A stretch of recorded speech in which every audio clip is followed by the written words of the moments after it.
gym जाल भुलेखे दा पाई ओ जानन वालियां फिर भी जान गईयां ओना कुल भुलेखड़े दूर कीते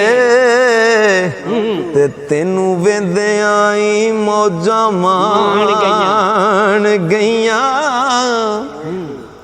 ओ कई वांग बरूपियां रूप वटे हर रूप च तेनू पहचान गईयां मुहम्मद शफी ना आएगी मौत ओना हो ते सदा रहन वाले तंबू तान गईयां